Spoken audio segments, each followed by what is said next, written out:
So next we're going to talk about challenges and stress. So obviously everyone's seen the little diagram that being an event manager is like one of the most stressful professions out there. Close to a doctor, apparently. It's stressful. We're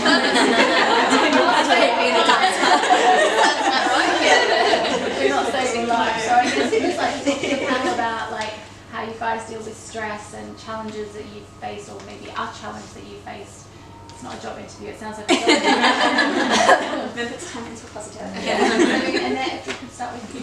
Yeah, so for me, obviously, yeah, I agree that working in this industry is very, very stressful, and obviously with having a small child and trying to balance all of that, it can be very difficult. I think for me, it's having a really supportive team that really helps. With stressful times, having a positive team, because I think there's nothing worse in a challenging situation than everyone being miserable and downtrodden about what's going on. You just need a team behind you that can just kind of step in and be really positive. And that's something I try to do now as well. I try to be really positive when things are going wrong and are very challenging. And I think to de-stress, it's important to have a bit of a work-life balance. I know that's easier said than done, and I never take a lunch break, so I'm very guilty of that. But on the days where you can, I think it's just to go for that walk and having a bit of fresh air and getting away from your desk. And trying at the weekends, like I don't look at my emails at all at the weekends. That's that's my time. Yeah. I'm happy to work very, very hard during the week, but I feel once I'm home, and that's my sanctuary. Yeah. So yeah, I try to be quite strict on that. So for me, I think because I know we talked about the people probably that are interested eventually in setting up your own business. I think the first 3 years, it's literally, get up at your desk for 5. I'd work till like 1 in the morning with a glass of wine.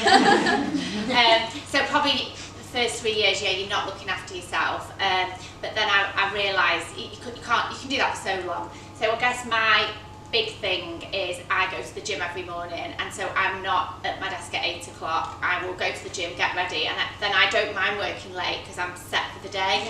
And it's just something in my head that's like, if I've done that, I feel like I'm on my game, and that's what I do. So that really, really helps for me. I think it's the same for everyone. When you start eating rubbish, drinking too much wine, that it takes its toll, and you need to be like in a good place to make everybody else feel in a good place. So.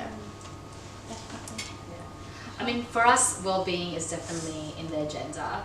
Hospitality is known to be 24/7. When the guests are sleeping, we actually have staff there to make sure that everything is in running order. And it really just comes from the top down. And, with our managers making sure that they're very much well in tune with their departments and with the team, and making sure that they're listening and seeing the people who are working those ridiculously long hours and making sure that they're taking their holidays when they need to. Am I right, Alex? And knowing that when the team's done 3 client entertainment evenings, three days in a row, that they can definitely sleep in, and because it is our responsibility to make sure that they have that work balance lifestyle, and probably also try to lead by example. And it's really tough because when the work's there. Yeah.